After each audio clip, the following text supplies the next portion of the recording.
इस लेक्चर के first 2 clips में हमने रेवेन्यू के कॉन्सेप्ट को डीपली स्टडी किया था।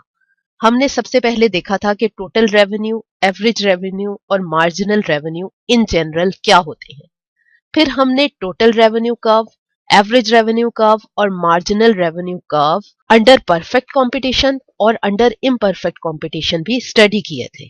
Now we are moving towards firm's cost analysis. हमने पहले भी डिस्कस किया था कि किसी भी प्रोडक्ट को प्रोड्यूस करने में different factors of production involve होते हैं। एक फर्म को उन फैक्टर्स ऑफ प्रोडक्शन की सर्विसेज को हायर करने के लिए इन फैक्टर्स ऑफ प्रोडक्शन के ओनर को पे करना पड़ता है। Owner of factors of production के लिए ये अमाउंट इनकम होती है, जबकि फर्म्स के लिए ये अमाउंट कॉस्ट ऑफ प्रोडक्शन कहलाती है। किसी भी प्रोडक्ट की cost of production quantities of factors of production और prices paid for factor services पर डिपेंड करती है। यानी कितनी quantities of factors of production को हायर किया गया है, इसके अलावा इन फैक्टर्स ऑफ प्रोडक्शन को हायर करने के लिए क्या पे किया गया है, इन दोनों पर कॉस्ट ऑफ प्रोडक्शन डिपेंड करती है। लेट्स सपोज किसी प्रोडक्शन प्रोसेस में n factors of production involve है। अगर सिंबल C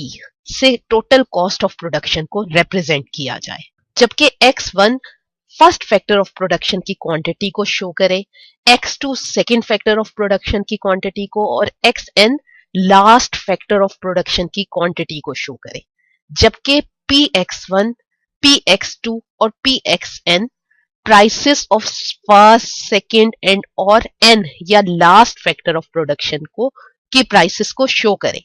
तो मैथमेटिकली कॉस्ट फंक्शन को ऐसे लिखा जा सकता है, यानी कॉस्ट ऑफ प्रोडक्शन और C is function of quantities of factors of production and prices of factors of production. इसको अगर हम और ज्यादा रिफाइन करें तो हमें ये इक्वेशन हासिल होती है, यानी तमाम फैक्टर्स ऑफ प्रोडक्शन की फैक्टर प्राइस और क्वांटिटीज का sum gives us total cost of production. Now we will discuss the meanings of cost of production. Economists और अकाउंटेंट्स कॉस्ट ऑफ प्रोडक्शन की टर्म्स को डिफरेंट सेंस में use करते हैं। First of all, we will discuss what is explicit and implicit cost.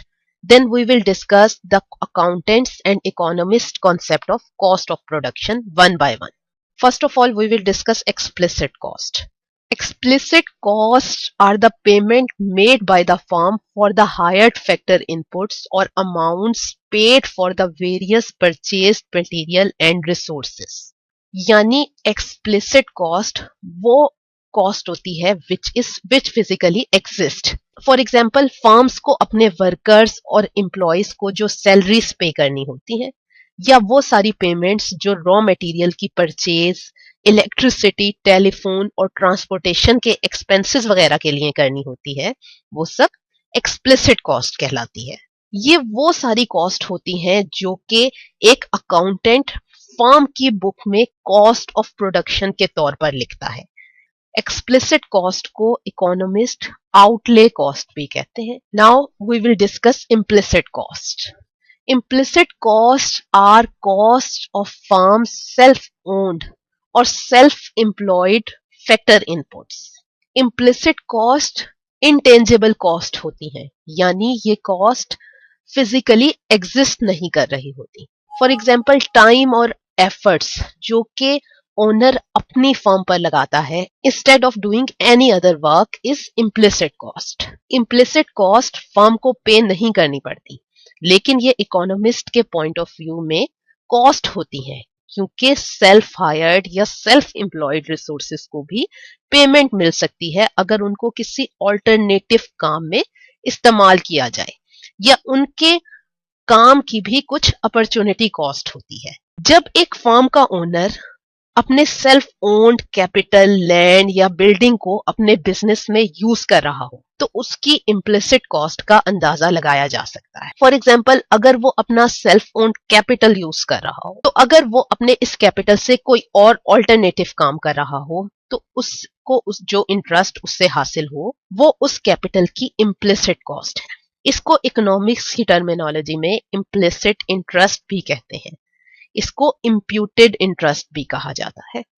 इसके अलावा अगर owner of farm अपनी सेल्फ ओन्ड बिल्डिंग या लैंड को यूज कर रहा हो अपने प्रोडक्शन प्रोसेस में, तो वो अमाउंट ऑफ रेंट जो वो उस बिल्डिंग या उस लैंड से हासिल कर रहा हो, अगर वो उसको रेंट पर दे तो वो इम्प्लिसिट कॉस्ट कहलाती है। इसको इकोनॉमिक्स की टर्मिनोलॉजी में इम्प्लिसिट रेंट या इम्प्यूटेड रेंट भी कहते हैं। इसके अलावा अगर एक फर्म ओनर अपनी फर्म के एडमिनिस्ट्रेटिव काम खुद कर रहा हो, तो वो वेजेस जो वो हासिल कर सकता है अगर वो कहीं और काम करे, उसको इम्प्लिसिट कॉस्ट कहते हैं। इसको इम्प्लिसिट वेजेस या इम्प्यूटेड वेजेस भी कहा जाता है। इम्प्लिसिट कॉस्ट को इकोनॉमिस्ट नॉर्मल प्रॉफिट भी कहते हैं। नॉर्मल प्रॉफिट दर हकीकत प्रॉफिट नहीं होता, बल्कि ये कॉस्ट ऑफ प्रोडक्शन का ही एक पार्ट होता है।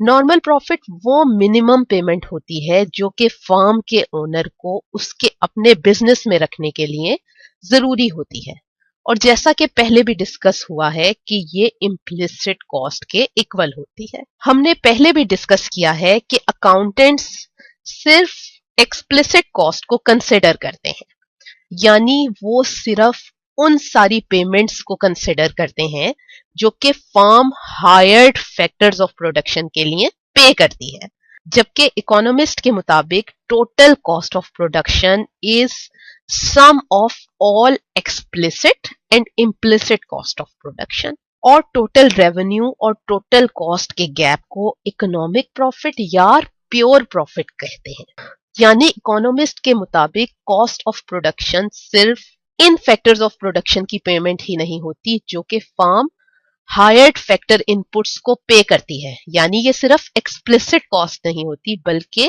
कॉस्ट ऑफ प्रोडक्शन में सेल्फ ओन्ड या self hired factors of production की पेमेंट भी इंक्लूडेड होती है, क्योंकि इन सेल्फ ओन्ड या self hired factors of production की अपॉर्चुनिटी कॉस्ट होती है। यानी वो पेमेंट्स जो in self owned factors of production से हासिल की जा सके, अगर उनको किसी और जगह या किसी और काम के लिए इस्तेमाल किया जाए तो वो भी कॉस्ट ऑफ प्रोडक्शन में शामिल होती है। यानी इकोनॉमिस्ट के मुताबिक कॉस्ट ऑफ प्रोडक्शन में तमाम एक्सप्लिसिट और तमाम इम्प्लिसिट कॉस्ट ऑफ प्रोडक्शन शामिल होती हैं।